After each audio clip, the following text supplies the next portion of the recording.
بەناوی خوای گەورە سڵاوتان لێبێت. لەم بەرنامەیەدا قسە دەکەین لەسەر ئەرک و بەرپرسیارەتی دەسەڵاتداران یا دەسەڵات لە بەرامبەر هاوڵاتیانیاندا هەڵبەت بە میواندەریەتی زۆر بەڕێز مامۆستا مەحموودی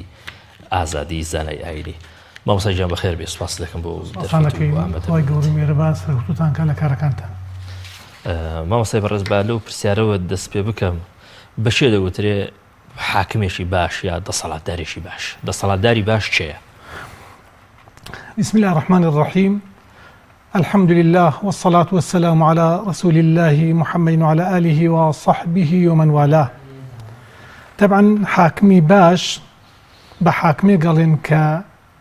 يك عدالة ودات پروری تیابێت، دو علم و زانیاری پێ بێت،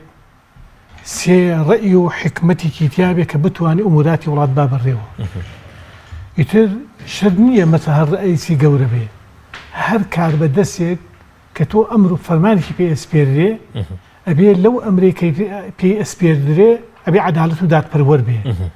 دادپەروەکەی چۆنە بێ؟ بەو شێوازە ئەبێ کە هەوڵ بدا بزانە یعنی خەڵکی کە شایستەی شوێنێک بێ ئەوە دابنێ لەو شوێنە بۆ کارێک مەثەلەن کە پێویستی خەڵکی بێت، شخصێکی باشی بۆ دۆزێتەوە، یعنی شوێنی مناسب ئینسانی مناسبی بۆ دۆزێتەوە لێدا بنێ، نەک شوێنێک ئینسانێکی لێدا بنێ کە ئەو ئینسانە بۆ ئەو شوێنە شیاو نییە، نابێ وابێ. وەلاسا یعنی حاکم کاربەدەست ئەبێ ئەم سێشتەی تیابێ، یەکێک عادل واتە دادپەروەر بێ، دوو علم و زانیاری هەبێ، سێ خاوەنی حکمت و ڕەئی بێ. زۆر چاکە. بەس مامۆستا دەگوترێ دەکرێت خاڵێک تریش ئیزافە بکەین، ئەوەی کە ئەم دەسەڵاتیان ئەم دەسەڵاتدارە پابەندی ئەو ئوسوس و بنەمایانە بێ کە دوازار سیستەم و نظامەکەی لەسەر بنیان نراوە. بەڵێجا ئیلتیزامی حاکم کەسەکە بەو پرەنسیپ و مەبادئانی کە باوەڕی پێیەتی یا ئیدعای دەکا. بەڵێجا ئێمە بۆ حاکمی عادیل بە حەقەت ئێمە چەند نمونەیەکمان هەیە بۆ حاکمی عادیل، هینی تقریباً سەدەمی کۆن و ئەمە سەدەمەیش تۆرە پیا بێرو لە سەدەمی ئەسحابەوە لە خولەفای ڕاشیدینەوە، مثلا یعنی لە یەکەم یعنی پێغەمبەری ئیسلام صلی الله علیه و سلم کە دەوڵەتی ئیسلامی تەشکیل کرد، لەوە پیا بێرە خوارەوە بۆ یعنی سەحابە بەڕێزەکانی پێغەمبەر کە ئەمانە چەند عەدالەت و دادپەروەر بوون. چۆن عەدالەت بوون؟ مامۆستا نمونەی عەدالەتی ئەوان مەثەلەی کە لە نمونەکانی عومەری کوڕی خەتاب ڕەحمەتی خوای لێبێ عەدالەتەکەی لە چیا بوو؟ لەوا بۆ مثلا فەرقی مثلا فەقیر و دەوڵەمەند و دەسەڵات و بێدەسەڵاتداری نەکردووە، وەکو یەک لە مثل میزانە تماشای کردوون. ئەمجا مثلا وا بووە خۆی هاتووە یعنی کە حاکم بۆ خەلیفەی موسڵمانان بووە، فەرموویەتی من ئەترسم لە عێراقا مثلا یعنی وڵاغێک هەڵ بخلسکێ و بکەوێ لە دوایە خوای ڕێگەکەی بۆ تەخت نەکرابێ، خوای گەورە و میهرەبان پرسیاری ئەوەم لێ بکە. یعنی تۆ وەرە یعنی خۆی بە پرسیار زانیوە لەوەی کە ڕێگەی بۆ چاک نەکردووە وەلاسە لە وڵاتێکی دووریش مەسەلەن. جا عومەری کوڕی خەتاب ڕەحمەتی خوای لێبێ ڕۆژێ هات بە ناو شارە گەڕا، تماشای کرد بە لای ماڵی کە ڕووی ئافەتێکی بێوەژن کۆمەڵێ مناڵی هەبوو، تماشای کرد مناڵەکانی نوزەیانە هات کە چوو بۆ دەوری ماڵەکە و سێری ماڵەکەی تماشای کرد ئەمە ئافەتێکی لایە، ئافەتێکی تایە و کۆمەڵێ مناڵ بە دەوریان و مناڵەکان برسیانە و ناڕەحەتن لە تاو ژانی برسیەتی مەسەن ئەگرین. ئەم ئافەتەی مەجەڵی خستۆتە سەر ئاگر، ئاوی تێکردو بە کەوچێک ئەچێ ڕایەوە هینەکە ئەڵێ کوڕم با پێ بگا، کچم با پێ بگا، خوانەکە دوایی بۆتان تێیەکەم کە تماشا کرد ئاوی ڕووتە هەنێ بەردی تێکردووە کە هەنەما هینی تایە. وتی بۆ وایە؟ وتی وەڵا هیچمان نییە و خلاصە ئەمەوێ بیان خەڵەفێم تا بەیانی. ئێتە ئەو شەوەیە چێ خواردنیان بۆ هێنێ لە یعنی مەخزەنی ئیسلام، خواردنیان بۆ هێنێ، خواردنەکەیش نایەڵێ مثلا کرێکارێک بێبا، ئەیدا بە کۆڵ خۆی ئایبا، ئادەکە ئەداوە خەلیفەی موسڵمانان، ئادەکە بە کۆڵ خۆی ئەداتە کۆڵ خۆی خواردن و تەتیباتی بووە با بۆی دانێ، ئەڵێ وەڵاهی من ناڕۆمە دەرەوە تا ئەم مناڵانە بە چای خۆما تێر نەبن. لە دواییە مناڵ تێرە بن و خلاصە تەتیباتیان بۆ ئەکرێ، خواردنیان بۆ دەر مناڵ تێرە بن. ئەو جارە تۆ بەیانی وەرەوە، تەبعەن ئەمە نازانێ عومەری کوڕی خەتابە، ئەڵێ بەیانی وەرە بۆ مەرکەزی خلافە لەوێ بۆ دیارێکم مانگانە کە لە یعنی خەزێنەی مثلا یعنی دەوڵەتی ئیسلامی مانگانە بێ موچەی خۆت وەرگرە و خلاصە ئەوەی کە بۆ دیاری دەکەین وەری بگرە و بۆی کە تۆ مناڵ برسینە بێ ئەمانە بەیانی کە یەت ماشاکە عومەری کوڕی خەتابە ڕەحمەتی خوای لێ بێ وەڵێتی بۆی دیارەکە و ئەیدەنێ جا بەسمەوەیە یعنی ئیمامی عادڵ ئەبێ وابێ ئەبێ بەدەم خەڵقەوە بێ ئەبێ مثلا یعنی وای لێ نەیە خۆی مثلا کۆمەڵێک پارە و تەرتیبات و دەوڵەمەند شتێک بە خۆی ببینیتە خەڵکی لەبیرچێتەوە نابێ ئەبێ یعنی بیری هەژاران بێ لە بیری فەقیران بێ لە بیری ئەوانە بێ کە مسکین و هیچیان نییە یا هەیانەوە بەشیان ناکە چونکە ئەو مەسئولیەتێکی گەورەیە بە حەقەت زۆر باش بۆیە پێغەمبەری خوا عەلەیهی سەڵات وەسەلام یەکێ لە ئەسحابی پێغەمبەر داوای کە وتی تۆ فڵانە ئەمر بە بەدەست منەوە پێغەمبەری خوا فەرمووی تۆ ئەو کارە ناشیت تێگەی چونکە ئەو کارە کارێکی گەورەیە یعنی ئوموراتی موسڵمانان بدەنە دەست تۆ بۆ ئەوە نابی لەگەڵەوەی عەبدێکی پیاوێکی سەحابەیەکی موسڵمان سەحابەیەکی متەدەین سەحابەیەکی ئاکار جوان بەڵام پێغەمبەری خوا فەرمووی تۆ بۆ ئەو کارە نابی جا لەبەرەوە ئەبێ یەکێک بێ کە بتوانێت کارەکان با بڕێ و عادڵ و دادپەروەر بێ و وەلاسە بتوانێت بەدەم فوقەڕا و هەژار و نەدارا و یعنی خەڵقانێ بێ کە یعنی لەژێر برسێتی ئەناڵێن زۆر چاکە بەس دەگوترە مامۆستا لە ئێستادا بە تایبەتی دەشێ ئێمە لە ڕێگەی کۆمەڵێ یاسا و لە ڕێگەی کۆمەڵێ دامەزراوە وا لە کەسەکان بکەین ئەگەر هاتو ئەم دامەزراوانە بەهێز بوون ئەم کەسانە عادل بن ئەم کەسانە نەتوانن سنوور ببەزێنن بەنمون ئێمە پەرلەمانیشی بەهێزمان هەبێ بەنمونە دەستگایشی قەزایی بە قووەتمان هەبێ دواتر ئەم دەستگایانە دەتوانن ینی کەسەکان پابند بکەن کەسەکان لە قاڵت بدەن و نەتوانن تەجاوزاتی زۆر گەورە بکەن وەگەر تەجاوزیشیان کرد لێ بچینەوە لێ بکەن جا ئەمە بۆ ئەو مەوزوعانە ئێمە بۆ ئەو مەسائلانە حقد وهستیش دەکەم لە ژیانی سەحابە بە تایبەتی عومەری کوڕی خەتاب خوای لە ڕازی بێ ئەمە هەبووە یعنی بەڵێ ئیسلام ئەهلی خەڵک توانیوێتی مراقبەی ئەهلی حل و عەقدی داناوە جا ئەهلی حل و عەقد کە دانا مەسەلەن لە مەملەکەتێکە چەند نەفرێکی زانا مەسەلەن لە عیلما و خلاصە لە ئوموری ئیجتیماعیە و خلاصە لە بەڕێوەبردنی خەڵکیە کەسانێک دیاری ئەکەن کە مەسەڵ بتوانێت ئوموراتی وڵات با بەڕێوە بگرێتە ژێر دەستی خۆی ئەوەش ئەهلی حل و عەقدی بۆ دانراوە ئەهلی عەقد یعنی ئەوانەی کە کۆ بنەوە ئەڵێن وەڵا فڵان کەس بۆ ئەو کارە ئەشێ خلاصە دای دەنێن ئەڵێ فڵان کەس با ئومورە بگرێتە دەست دووبارە هەر ئەمانە کە ئەهلی عەقدن ئەهلی حەلیشن ئەگەر کابرا بۆ ئەوە نەشیە هەڵی ئەوە شێنەوە و خلاصە کارەکەی لێ ئەسێن و ئەسپێن بە نەفەرێکی تر یعنی مثلا ئەمڕۆ یعنی لە ئیسلامدا ئەهلی حل و عەقد هەیە جا ئەمڕۆ بۆ لە شوێنی ئەهلی حل و عەقدەی ئێمە ئەمڕۆ کێیە پەرلەمان تارانن جا بێ پەرلەمان تاران یعنی کە لە کاتێکا هەڵ ئەبژێرن و دا ئەمەزرێنرێن و دێنە ناو مەیدانەوە بەحەقەت ئەوانە یەن کەسانێک هەڵ ئەبژێرن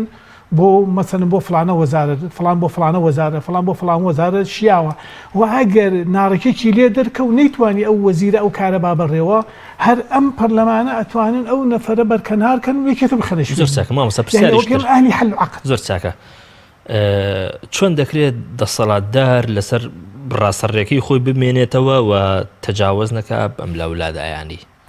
یا تەجاوزی زۆر گەورە نەکا؟ بەڵێ بەحەقەت ئەوە جارێ ئەوەڵەن ئەبێ خۆی یەکێکە مەثەلەن ئەو موراتیاندا دەسی معنای ئەوە ئەمانەتێکی گەورەیە دەسیایەتی ئەبێ ئەوە ئەمانەتە پرسیارەتی بکات. بەڵێ ئەبێ مەثەلەن بەرپرسیارێ لێی و خلاصە ئەبێ بە چاکی بیبا بەڕێوە و ئەگەر مەثەل نەیتوانی بیبا بەڕێوە بحقد أما اللي حلوا عقد اللي أسيانه ويكتر أخذ. يا أخوي عذابي لاتي. أبي مثلا لاعبا يكتر كان شيء أخوي ساد تقريبا وكو شبه أهلي حلوا عقد يعني برلمان يعني حد وزير بانك اللي بريتينو اللي كان. وأجر مثلا لولام وجواب كان يا سركوتو أو باشا فبها ونعمة سركوتو نبو لا يدبن. مرادك كتر كان دين بلام أوش لولاتك أبيك ولاتك بحقد توزي پابندی قانون و یاسابی وإلا مثلا لولاتی ئێمە کە ئەم پەرلەمانە هەیە یەک شتی کە زۆر گرنگە ئەوی ژەوەیە کە یعنی موسڵمانان بەحەقەت بچن بۆ یعنی سەر سنووقەکان و دەنگەکانی خۆیان بدەن بەو کەسانەی کە شیاون بچن ئەو شوێنی ئەهلی حل و عەقدە بۆی کەسانی شیاو لەو شوێنانە بێ هەتاوەکو بتوانن یعنی خەڵقانێکی باش بۆ زمامی ئوموری وڵات مثلا دابنين كبير يتدس أجر يعني مسلمانان نشنوكم مثلا هندي براو مثلا خلق مسلمان هن ك يعني أهمش قالي خلق كان نشن بو دندان روانية دندان حرانية بلام لقال ألين سفرك آفرتي برسياري لقاضية كرت سألت امرأة قاضيا فقال القاضي أجيبك بقول الله أم بقول الرسول أم بقول الشافعي ألا أفتكوتي بل بقول الشافعي أجبني وتي بقول الشافعي جوانبر وتي بو وتي لأن الشافعي أعلم منك بقول الله وبقول الرسول وتي إمام الشافعي لتويشو عالم تلو بقرآن وبسنة في غمر عليه الصلاة والسلام زال بنوا يسمى مثلا نفريكي بسيط مع شاكي عليه دندان جايزني ودرزنيه والله ما عالمي أمسى دم لمن شو لوي زاناتك بقول إخوة بقول في غمر إخوة عليه الصلاة والسلام كيف لو أنا مثلا شيخي مثلا بن باز كمن شنكر شومة خدمتي وهروها مثلا الشيخ عثيمين كمن شنكر شومة خدمتي يعني أمانة يعني فتوى دعوة للرواقي قرآن وسنته كجائزة خلق مثلا برلمان يهبي وخلاص بشن دن بدن ببرلمان تارو خلق يعني هل بيجي إنه بشن دني فيه بدن لبرتي لبروتو أجر نتي خود زيوا خلق كالشاي أويني وشت أو شوين زور ساكن ما مثلا لو كاتيك هاولاتيان دسن بوسر صندوقي دنگدان لا هل بشار نبي هاولاتي بيوستا تشي لبرتشاو بغيره هاولاتي بحقد مثلا يكمين دين لبرچاو بگري كدين داواليكا تو دنگ بكي بدي شكو پنجه شهادته تو شاهدتي دي ام فلان كاس شيعه بو كاربويه من شاهدتي بو ادم ابي تو دنگ بيك يك بدي كبتواني لا مثلا للروانقي خلاصه تو كبوي الرواني بو كاربشي يعني مثلا قضايا خزماتي يا قضايا دوسايتي يا هندي بابا النبي او بخينته قضايا شياو لياقتي او شخصه بو او شوينا يعني بزاني شياوه يعني شياوه ابي ابو بقدرت تشاو برشاو بوي ك سبيني مسؤوليتي جورفنيتينكا وواجب الشلس مسلمانان ابي بشنا سر سنوق دنگ بدن بو اوي ك يعني او مسؤوليتي الشانيانا بيخنا سر شاني او كسيك حال ابي جير دري زۆر چاکە مامەستا کۆمەڵگە خۆی چەندە بەرپرسیارە لەوەی کە دەسەڵاتدارەکەی دەسەڵاتداریشی باش بێ یا خراپ بێ بەحەقا کۆمەلگای ئێمە بەرپرسیارە لەوەی کە ئەبێ مثلا پەرلەمانتاری باش هەڵبژێرین چونکیکن ئەو پەرلەمانتارانە و کوتمان لە شوێنی ئەهلی حەل و عەقدان ئەوان مثلا ئەتوانن ئینسانی باش هەڵبژێرن هەتا مثلا لە زۆر وڵات لزور ولات مثلا وزرايك يعني مثلا لكاركان ياسر كوتونا به برلماني او ولاتا لسريه جواب ينبر كناريا كان يكتتان اللي شويني ياكل لولات يك اجر مثلا خلقاني خاصه مظاهران كدجي اول شيء مثلا اشتو مالو استقالك على من انا اشياء ونمله او كاره اما اللي راي ما تشنفر هي حل مسدماع وكم مثلا محمد مهاتير ك يعني رئيس وزراء ماليزيا اما يعني تماشاكي لصالي 1920 لدايق بوا تيجي لصالي 1981 بوت رئيس وزراء لا يعني اجا لو بيشيش مثلا برلمانتاريشي ورقتوا بلام لكاتيكا كأبيت رئيس وزراء شيكا اولا زور فقير بوا يعني اجينيتو يعني هولنا دا مال بياكا بو خوي ياسر بياكا بو خوي شيكا يد ولاتكي اقتصادي كي ضعيفي هي هموشتكي بلدرو بيهيني بلام واكا لزراعة ايجينيتوا ولاقتصادا وامجارا لصناعتيشا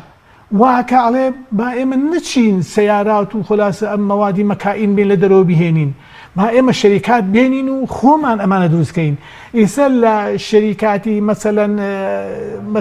مكاين وامانه تماشاكي لصدى هاشتو بيج اوان تصير كان بودرو ايسا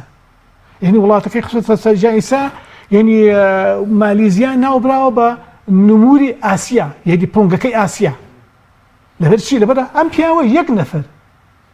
جال لبرا كواتا قراري خلق دور دبيني ما بس جابروانا ل 2016 لعمري نود صاليه طبعا ل 2003 يتشو دانش تو المال ودانش امجا لدوايا على وتي من او حلايك مكدو كدانشتم لە دوای من ئەبێ و هەڵێ خۆم یەکەم لە دوایی هیناکە چوونەوە ئینتیخابات ڕۆژانە دەرچەوە لە تەمەنی 92 ساڵیە بوو بە حاکم بۆ بە حاکمی وڵات و ئەیسەی کە حاڵی حاضر تەمەنی 92 ساڵە تەماشاکەی بۆ تۆ ڕێز وەزەرا طبعاً مالیزیا دەوڵەتێکی مەلیکیە. زۆر چاکە مامۆستا دەگوترێت لە زۆربەی ئەو وڵاتانەی کە بەتایبەتی بە وڵاتی دواکەوتو ناو دەبرێن خودی خەڵکەکە کۆمەڵگاکانیان بەرپرسیارن لەوەی کە دەسەڵاتدارەکانیان دەسەڵاتی دیکتاتۆر دەسەڵاتی گەندەڵ دەسەڵات گەلێکرد خزمەت بە خەڵک ناکەن لەسەرەوە بەڕێسە دەڵێ چی؟ ئێمە بەحەقەت یعنی ئێمە دەسەڵاتدارمان کە ئابە و شێوازە بن خەتای خۆمانە بۆ کاتە دەسەڵاتدار ڕنگدانەوەی کۆمەڵگە خۆیەتی یعنی مەثەن ئەگە خۆمان بەحەقەت ئینسانی باش هەڵبژێن بۆ پەرلەمان ئینسانی چاک هەڵبژێن بۆ پەرلەمان ئەو پەرلەمانتارانە نایەڵن یعنی مەثەلەن وەزیرێک یا حاکمی وڵاتەکە مەثەلەن دەستیان لەناو گەندەڵیا بێ یا دەستیان لەناو کاری نامەشروع و کاری خراپە بێ بەڵام کە تۆ یعنی مەثەلەن کەسانێک هەڵبژێن چووە پەرلەمانەوە تێگەی هیچ شتێکی پێ نەبوو نەیتوانی ئەدای ئومورات و واجباتی خۆی بکە ئیتر ئەو کاتە میلەتەکەمان بەرپرسیارە بێ لەوەی کە ئەو نەفەری هەڵبژار چۆتە پەرلەمانەوە هەتا من بیستومە ئەڵێن ساڵێکیان لە پەرلەمانە نەفەری لەوێ وتماوەی 4 ساڵ قسەی نەکردبوو لە پەرلەمان وتی ئیتر ئەو ئاخر ڕۆژی پەرلەمان بوو کە ئیتر ڕۆشنەوە خوا حافیزیانە کرد ئاوا دەستی بەرز کردەوە وتی عادی بزان فڵانکە چیەڵێ دوای تەسبیحی دۆزی وتی کورە ئەم تەسبیحی کێیە ئەمە قسەکەی بوو ئەمە هەموو کارەکەی بوو بۆ پەرلەمان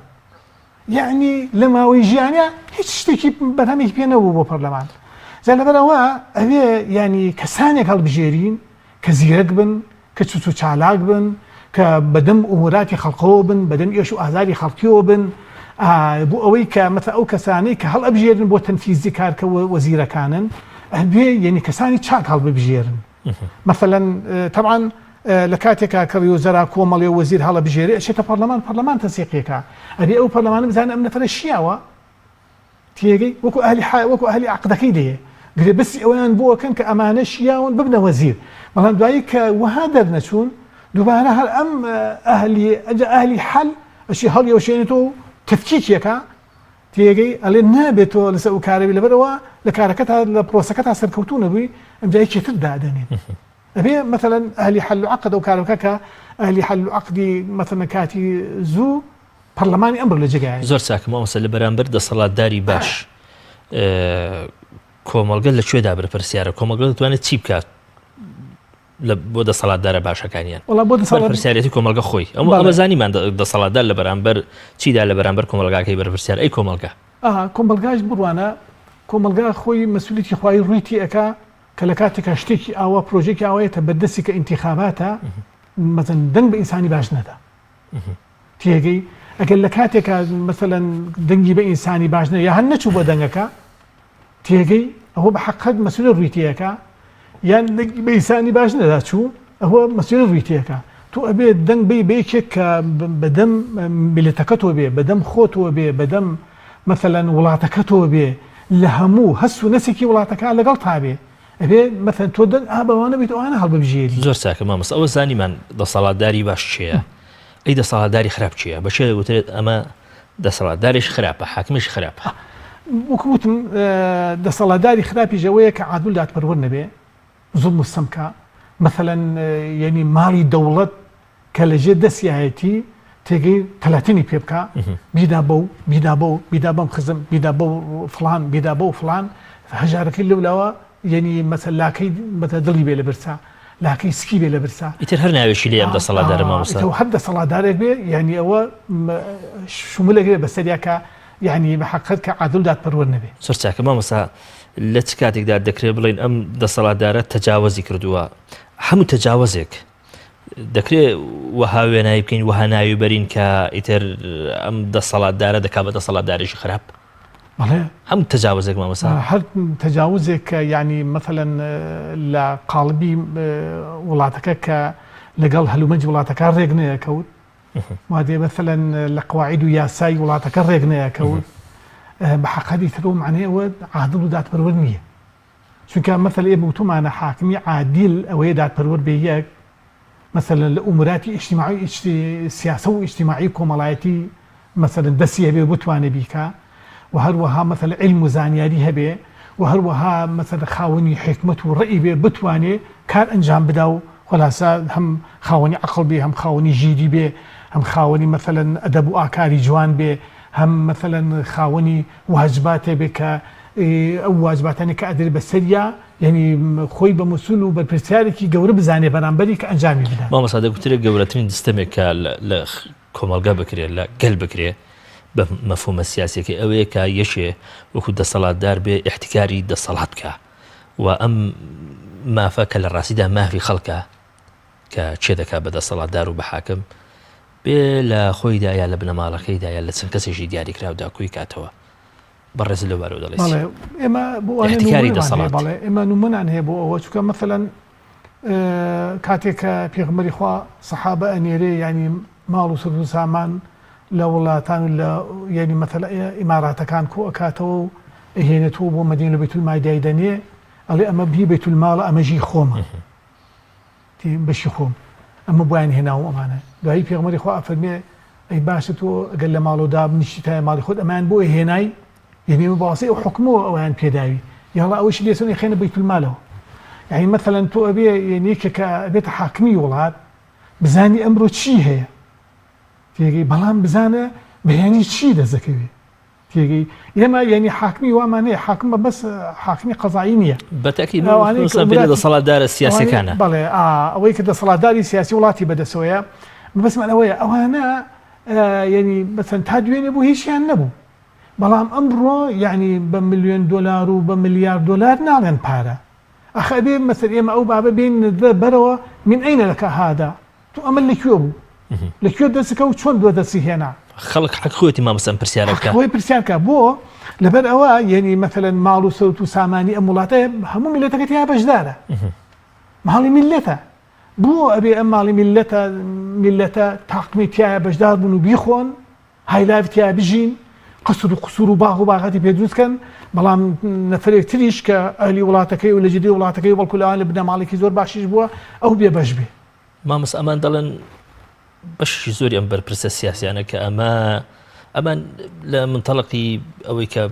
ڕۆژانێک شۆڕشیان کردووە ماندوو بوون هیلاک بوون تر حەقی خۆیان ینی تەمەتوع بە هەندێشت بکەم لە ناویشاندا دەسەڵات پارە لە ئێستادا نابێ ئەزای چۆن خۆی بە حەقەت ئێمە ناجڵێن خەڵق ینی هینی نەبێ ژیانی نەبێت تەمەتوع و ئەوەی بابی بێ بەڵام نەک بەو شێوازە یعنی لە سنوور دەچێت عینی تۆ ئەگەر بازەوە بکەی بڵێ ئەمە معاشەکەیان ئاوایە وایان لێکان نە معاش ناکە لە ئینسان تۆ بڵێ حقوقم بڵێ حقوق و خلاصە ڕەواتیبێکی خۆی هەبێ ئەو حقوق و ڕەواتیبە وای لێ ناکە کە ئابە و شێوازە بچێتە قاڵبێک و بێتە ملیارلەر وای لێ ناکە لاکین ئەوە معنەی وایە دەستێکی هەیە لەوەی کە مەثەلەن لە میژینی خوێنی میلەتەکە و لە شتی ناڕەوا بۆیە ئاوا مەثەلەن لە ماڵ و سەوت و سامانە ئەچێتە هایلای زۆر چاکە مامۆستا ئەگەر دەسەڵاتدار تەجاوزی کرد هێڵە سوورەکانی بەزاند لەسەر کۆمەڵگە پێویستە لەم کاتەدا لە بەرامبەر ئەم تۆغیانە لە بەرامبەر ئەم دەسەڵاتدارە فاسیدانە چی بکات میلەت لەسەری واجبە هەوڵ بدا کە ئەمانە نەهێڵێ ئەمان لەسەر حکم نەمێنن چونکە کە تۆ ینی مەثەلەن یەکێکە ئاوازانی بەم شێوازە یعنی حکومەکە ناعادیلانە و خۆلاتە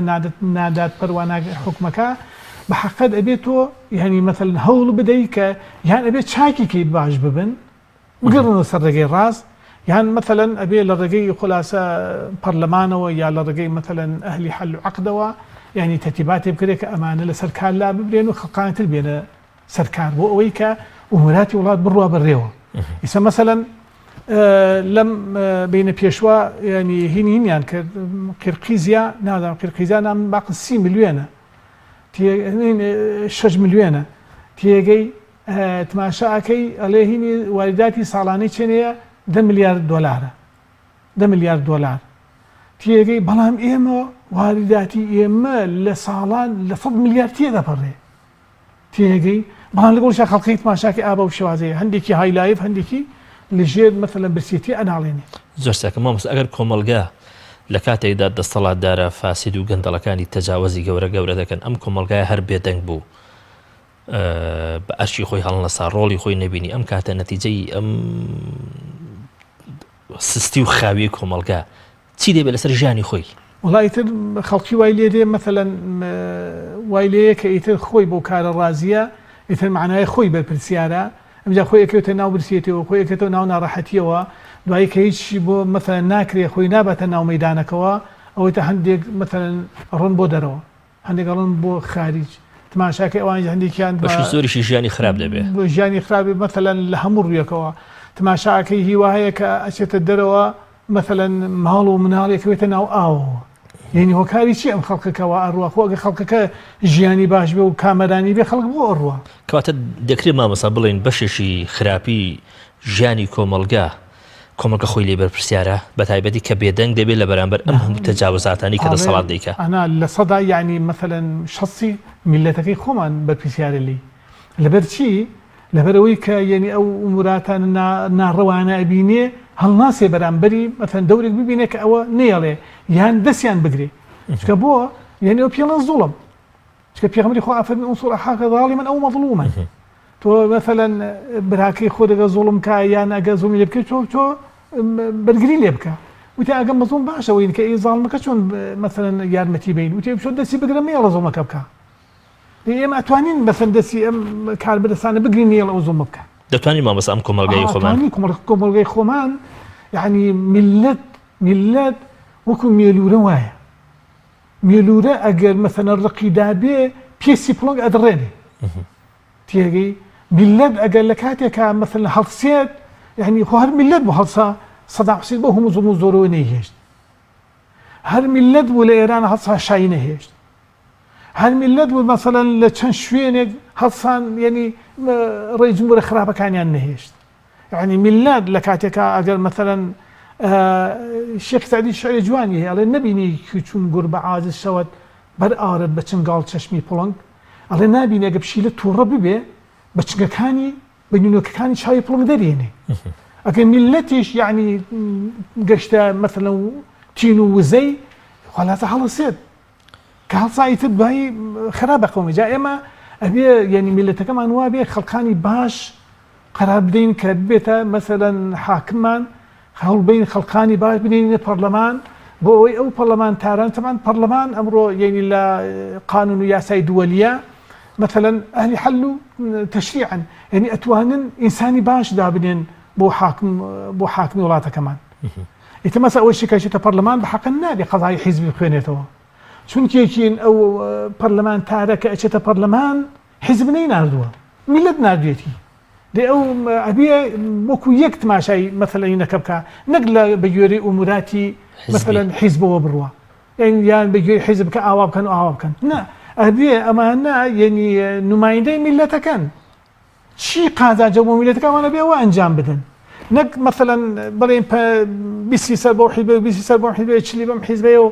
تێگەی مەثەلەن لە کاتی دەنگدانە ئەوەی کە ڕێی سەر بەم حیزبەیە نایدا ئەوەی بۆ حیزبەیە ئەیدا نابێ وابێ ئەبێ یعنی ئەم میلەتەکە ئەو خەڵقی هەڵبژاردووە تێگەی بۆیان هەڵبژاردەکە بێتە نمایندەی ڕاستی و حەقینەی خۆیان لە کاتێکا کە شتێگە بێ هەموو بە یەک دەنگ شتی خراپ بڵێن خراپە بە یەک دەنگ شتی باش بڵێن باشە زۆر سەرماوەسا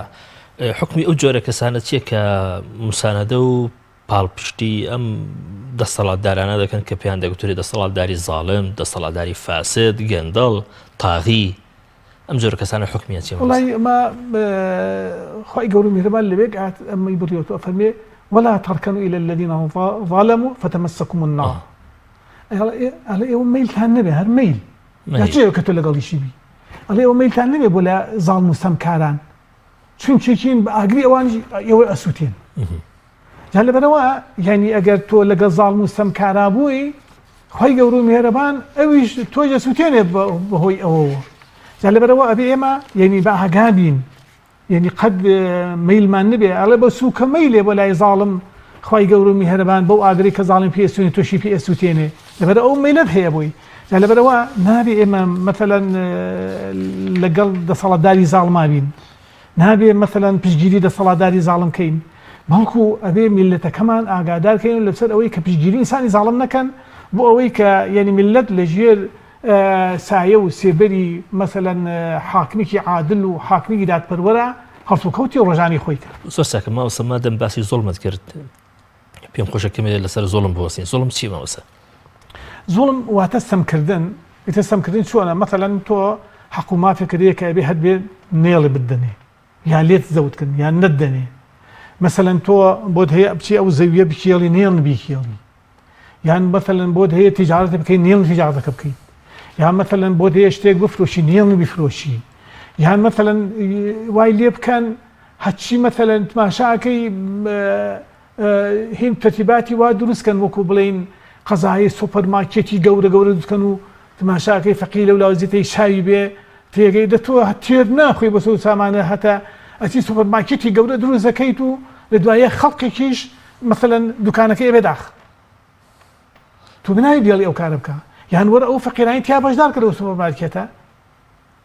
یان تۆ شتیوان مەکە یعنی هینی گەورە گەورە دەکەیت و خەڵقیش لەو لاوەزیتەی شاوی بێ و خەڵق دوکانم بێ بازاڕی و خلاص یان زەلایمی وایە تماشاکەی مەثەڵەن چەند هینێکی داناوە گوڵە بەڕۆی شتێکی سا عەرەبانەیە داناوە سا تا ئێوارە 3000 5000 دیناری دەستکەوێ ئەویش مەسەر بە ملیۆن ڕۆژانە دەسیکەوێ دۆلار زۆر چاکە مامۆستا زوڵم ئەو پیانە زوڵمەوە زۆر چاکە زوڵم و پشتیوانیکردن لەو دەسەڵاتدارانی کە فاسد کە زاڵمن هەر تەنیا بە کردارە هەر بەوەیە کە تۆ بە چەک بەرگری لێ بکەی یان ستەم یان ئەوەی کە تۆ دەبی بە زاڵم شێوازی جۆراوجۆری هەیە بەڵێ ئەزانی چۆنە بەرگریکردن لە زاڵم هەر بە کردارە مامۆستا یان شتی تریش دەگرێتەوە شتی مەثەڵەن شێوازی خۆی هەیە هەرێکە شێوازی خۆی هەیە مەثەڵەن ئەمڕۆ ئێمە پەرلەمانمان هەیە ئەبێ حاکمی زاڵم بێ تۆ یعنی میلەتەکەمان داوا لە پەرلەمان کە ئەم حاکمە زاڵمە بەرکەنار کرێ پێگەی چکە ئەمڕۆ ڕۆژی ئەوە نییە مەثەڵەن ڕۆژی چەک و چەکداری و بە چەککەنێڵی ئەمانە بکەیت چکە بە چەکە هەڵدەکرد مەثەڵەن تۆش ئەکەویتە ناو زوڵمێکەوە لەبەرەوە یعنی ئەبێ ئەو شتانە ئەمڕۆ یعنی بابەتێکە لە یعنی لە وڵاتان و لە مەثەڵەن شەرقی ئەوسەتا ئەوەیە کە یعنی خەڵک ئەبێ ملکەچی مەثەڵ یاسا و قەواعید و نیظام و وەلاسە ئەو کارانە بێ کە دانراوە یعنی مەثەڵەن لە ڕێگەی پەرلەمانەکانەوە تۆ هەوڵ بدەی کە فڵان کەس زاڵمە نابێ حاکم بێ فڵان کەس زاڵمە نابێ فڵان وەزیر بێ فڵان وەزیر مەثەڵ لە کارەکە سەرکەوتوو بێ لای بن یەکێکی باش بدۆدن بێ خەرج ئێمە ئەوانەی کە بۆ ئوموراتی مەثەڵ تەنفیذین لە وەزارەتەکان ئەگە ئینسانی باش هەڵ ببژێرێ و ئینسانی چاگەڵ ببژێرێ ئیتر بەخوا میلەتەکەمان یعنی هیچ ناڕەحەتێکی نابێت لە ناو خۆشی و بەختەوەریا بێ زۆر چاکە مامۆستا دەنگدان بەو مەفهومە سیاسی تازەی کە هەیە لە دنیادا و لە هەرێمی کوردستانیشدا حەقێکە کە هەموو هاوڵاتێک دەبێت تەمەتوعی پێ بکە مافێشی مەدەنی خۆیەتی هاوڵاتی ئازادە لە هەر شوێشی دنیا هەیە ئایا ئازادە چۆن ئەم مافە بەکاردەهێنێ یا ئەوەی کە چۆن دەنگ دەدا ئەلەوەشدا هەر بەرپرسیارە و وەڕەنگە لێوەشدا هەر بکەوێتە ستەمەوە یان ئەمە دوو بابەتی جیاوازن پەیوەندیان بێکەوە نیە بە حەقاد یعنی مەثەڵەن لە قەزای دەنگدانە خەڵک ئازادە ئەڕوا بەڵام ئیتر مەثەڵەن هەندێک کەس ئەبرێتە لەژێر تەوژمی هەڕەشا ڕەشی لێکە بێ فڵ دەنگ بە فڵان بەیدادەوە فڵان حیز بێدان بە فڵان شوێن بدەی محتەمەل ئەو شتانە هەبێ بەڵام ئەوە ناگاتە ئەوەی کە ئەم لەژێر ئەو مەثەڵەن تەوژمی هەڕەشایە تەئسیراتی هەبێ بۆی ئەو ئازادە ئەتوانێت بچێت سەرسنۆ دەنگ بەچی ئەدا بیدا بەڵام بێ دەنگ بە ئینسانی باش بە دەنگ بە ئینسانی چاک بدا بۆ ئەوەی کە سبەینێ بە پرسیارەتی قیامەت ڕووی تێنەکە و هەروەها ینی سبەینێکی سەربەرز بێ کە ئەم کەسەی هەڵبژاردووە توانیوێتی بە چاکی مەثەڵ نمایندەیی میلەت کە لە پەرلەمانە مامۆستا هەندێک دین بە بەرپرسیار دەزانن یا بڵین فقهی سیاسی دینی بە بەرپرسیار دەزانن لە دروستبوونی توغیانی سیاسی حاکمی زاڵم بەو ئەتیبارەی کە فقهی سیاسی ئیسلامی دەسەڵاتێکی ڕەهای داوە بە حاکم و تحریمی ئەوە دەکا کە خەڵک شۆڕشی لە دژ بکە و شورای خستۆتە پەراوێزەوە پرست لە بارەوە دەڵێسی بڵاجا خۆی بە حەقەت حاکمێکە یعنی زاڵم و سەمکار بێ هەر ئیسلام داوای لێکە هەوڵ بدەن لای بن هەر ئیسلام داواکە لە مێش ئیسلامیشدا نمونەی ئەوە هەمان زۆرە جا لەبەرەوە یعنی حاکمی ئیسلام بە حەقەت تۆ بودن بۆ کوهین خەلیفەی ئەمیرالمومینین خەلیفەی مەنسووری دەوڵەتی عەباسی ئەڵێ ساڵێکیان لە بەغداد تماشای کرد پیاوێ بیگاتێ و خولاسە نایڵن یا لەسەر دیوارێک بێ بۆ لای نایڵن دوایی ئەڵێ ئەو پیاوە ئیشێکی با بێ بۆ لام دوایی دێ بۆ لای کە بۆ لای ئەڵێ ئیشی چییە؟ ئەلە وڵا قوربان من تیجارەتم کردووە و خۆلاسە بازرگانیم کردووە بەڵام 1000 دیرهەم 1000 دینار ئیسفادەم کردووە داومەتە دەست ژنەکەم بەیانی کە هاتوومە تۆ ماڵەوە ئەڵێ وەڵا 1000 دینارەکە دزراوە ئەڵێ نە دەرگامان شکاوە نە دیوارمان کون کراوە هیچ ئەسەر و هینێکی دزیش نییە وتی تۆ ئەوە هاتووی شکاتی وتی بەڵێ ئەرە وەڵا دەمەست پێ خەلیفەی عادیلە لە دوایە چییەکە ئەڵێ تۆ ژنەکەت مناڵی ئەڵە مناڵ ملی نییە ئەڵێ ئەم ژنە کە ناوت بێ ژن نەخی بێژن نەبووە کەژ بووە ئەڵێ تەمەنی مەثەلەن گەورەیە یان گەنج ئەڵێ گەنجە کە ئەڵێ تەمەنی گەنجە و ئەمانە ئیتر دوایی یە چییەکە یەک عەتری چاکی باشی ئەداتی بەم پیاوە ئەڵێ بڕۆ ئەم عەترە بەرەوە هەموو و ناڕەحەتێک لێ دوورە خاتەوە لە دوای عەترەکەی ئەداتی ئەچێتەوە بۆ ماڵەوە ئێ دەژنەکەی وەڵام من چوومە لای ئەمیرە المومینین ئەم عەترەی داومەتێ دەڵێ باشتر دای لێە ئیتر دوایی ئەم مەنسووری چییەکە 4 نەفەر لە پیاوەکانی خۆی کە پیاوی ڕازگۆ و پیاوی مەثەلەن بە ئەمەک و پیاوانی مەثەلەن لە دەستڕازی بووی مەنسوور بوون هینیانەکە لەم عەترە بوونیم عەتران ئەداتێ ئەڵێ بڕۆن لە 4 ڕێگەی هەیە بۆ بەغداد لە هەر 4 ڕێگەکە ئێوە بچن بەیانی هەر نەفەرێک هات بوونی ئەم عەترەی لێ هات بیهێنن بۆلام وەڵام بەیانیەکیانچێت لە دەرگای ڕێگەکەوێت پاشاکەن نەفەرێکیە عەترێکی پێیە وەڵا باشین بۆ لای خەلیفە بانگ دەکەن ئەیبن بۆ لای مەنسوور کە ئەیبن بۆ لای ئەمانە لە دواییە ئەڵێ ئەم عەتر لەکوێ بووە ئەڵێ وەڵا ئەمە کڕیومە دوایی بەینەکەی ئەڵێ بە یەکێ لە حرسە شوفتەکانی ئەڵێ بڕۆ ئەمە ئەگەر ڕاستی وت چۆن هێناوە ئەوە باشە نەیوت 1000 داری 1000 دار چکە ئەو عەتر هەر ئەم هەی بوومە تێگەی وەڵا لە دواییە کە ئیتر مەسەڵەن هینەکە ڕوتێکەن و ئەیانەوێت لەیبەن دوایی ڕاستی ئەڵێ وەڵامە من ئافرەتێکی ئەو پێی داوم و من کە ئەو پێی داوم لە خۆمم داوە و ئەمان هەندێکی بۆ هێناوم داومەتێ تومەز ئەم پیاوە ینی لەگەڵ ئەم ئافرەتە دەستی تێکەڵاو بووە دۆستی ئافرەتە بووە لە دواییە ئەم ئافرەتە ئەو 1000 دینارەی کە ئەم پێی کرد داوێتی بۆ پیاوە تێگەی وەڵا 1000 دینارەکەی لێ سێنێت و تەسلیم ئەم یەکا و خلاصە ئەو داری لێ ئەدەن داری حەدوان مەرخەسیەکەن دوایی بانی کابراکە وەڵ ئەوی نەکەمان دۆزر ئاو هایە تۆ من کە بە حاکم لە خێزانەکەت ئەڵەوە تۆ حاکم بە هەل بێت تەلاقیەدا تێکجا حاکمی عادڵ ئەبێ ئەو هابێ یعنی مەثەلەن بەدەم ئوموراتی خەڵقەوە بێ ماڵی خەڵق یعنی بداتەوە دەستخۆی زۆر ساکە مامەسەل لە فکری ئیسلامیدا فکری سیاسی ئیسلامی هەر ئەوەندە گرنگە دەسەڵاتدار تەطبیقی شەرعی خوا بکە یا ئەو خواستانەی کە خەڵک هەیەتی بۆ ژیان ئەمەش جێبەجێ بکە مامەسەل وەڵا جا بڕوانە خۆ هەر حاکم دەسەڵاتدار تەنیا لە بەرامبەری خوا بەرپرسیارە یا لە بەرامبەر خەڵکیش دەسەڵاتداران لە بەرامبەر فەرمانی خوا و فەرمانی پێغەمبەر و فەرمانی قورئان و فەرمانی خەڵقیش بەرپرسیارن بەڵام هەر حاکمێک فەرمانی خوا جێبەجێ بکە ئیتر هیچی گەرەک نی هەر حاکمێک ئوموراتی شەرعی خوا جێبەجێ بکە ئیتر معنای وایە ئوموراتی خەڵقیش لەژێر ئەوە جێ بێتەوە یعنی هەر حاکمێک هەڵسێ ئوموراتی خوا جێبەجێ بکات ئوموراتی شەرعی جێبەجێ بکە ئیتر هیچی لەسەر نامێنێ لەبەرەوە یعنی هەرچی ئوموراتی خەڵقی ئەچێتە ژێر مثل ئوموراتی شەرعیەوە کە کابرای مثلا حاکمێک بتوانێت ئوموراتی شەرعی جێبەجێ بکات ئیتر لەو بابا هیچ نامێنێتەوە کە تەنفیز و جێبەجێ نەکردبێ یا لەبەرەوە هەر حاکمێک کە پابەند بێ بەوەی کە ئەمر و فەرمانی خوا جێبەجێ بکات ئیتر معنایە ئوموراتی خەڵقیش هەمووی جێبەجێ بێت لەژێر ئەو ئومورە شەرعیانەی کە ئەم تەطبیق و دابینیەکە لەناو میلەت و لەناو خەڵکە زۆر چاکە مامۆستا با کەمێک قسە لەسەر هەرێمی کوردستان بکەین بە تەحدید و بە دیاریکراوی بەڕێزت وەکو زانایاشی دینی و دوجاریش وەکو هاوڵاتیەشی ئەم کۆمەلگایە و ئەم هەرێمی کوردستانە تا چەند لە دەسەڵاتی کوردی و لە دەسەڵاتدارانی کوردی ڕازی وڵی جا بەحەقەت ئێمە دەسەڵاتدارانی کوردی کە ینی ئەوە بە 27 ساڵە لە کوردستانە حاکمن بەحەقەت نەک من ینی بڕۆ دەمی هەر کەسێک هەیەت و کەس لیان ڕازی نیە بۆچی مامۆستا کێشەی ئەم دەسەڵاتدارانە چییە لەبەر ئەوە لیان ڕازی نین چیکێکین هەموو هەدەف و هینێکیان با خەڵک پڕکردنی خۆیانە یعنی لە ئومراتی خەڵقی ناکۆنەوە ئەجا مەثەلەن یەکێک تماشاکەی خزمێکی خۆی هەیە ئەو تەعینەکە بەڵام کابرا کە هیچ واسوینێکی نییە ماوە تۆ تەعین نانی مثلەن ئەمجا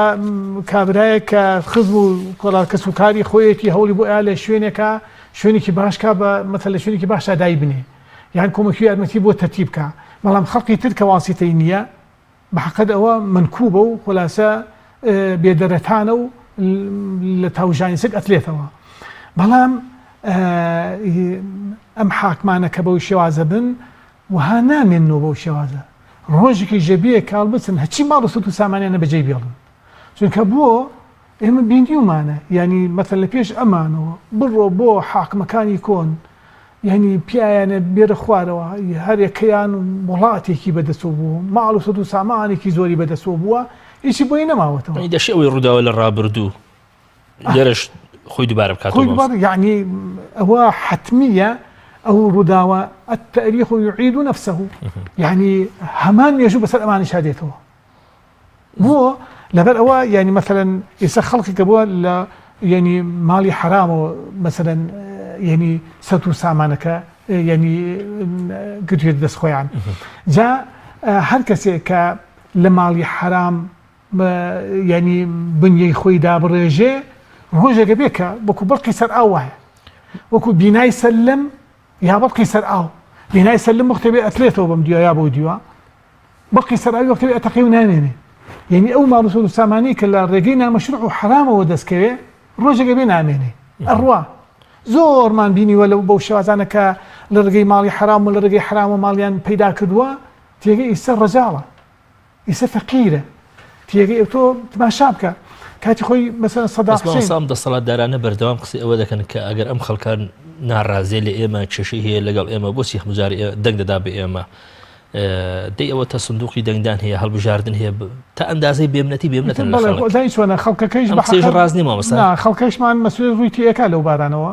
خەڵکیش بەرپرسیارە لەوە کە خۆی بەرپرسم دواندو ئاوەهای گوتوێ یعنی سەر شاشەی تەلەڤیزیۆن خۆی ئەفەرمێ کەیفما تەکون یوەلا عەلەیکم ئێوە چۆن بوون ئاوا مەسەلەن خەڵقی بەسەرتانەوە بێتە حاکم یعنی مەسەلەن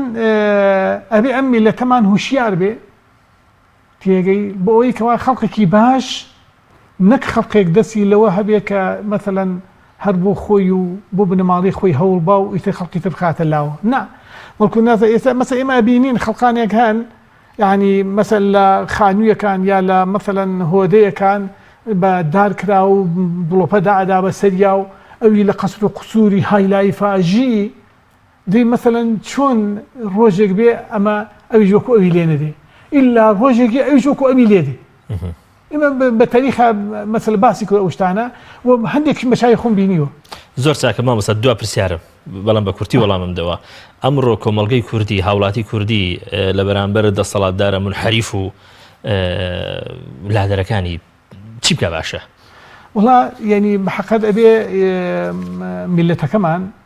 خۆیان لەگەڵ پەرلەمانتارەکانە کە هەڵ ئەبژێرێن یعنی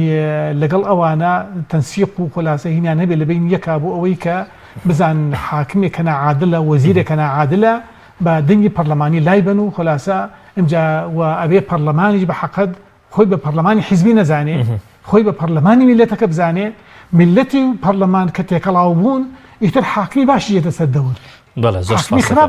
زۆر سپاس دەکەم زۆر بەڕێز مامۆستا محمودی ئازادی زانای ئاینی زۆر سپاس دەکەم زۆر سپاس بینەرانی بەڕێز بۆ ئێوەش تا لە دەرفەتێشتر پێتان دەگەمەوە بەخوای گەورەتان دەسپێرم خواتان لەگەڵ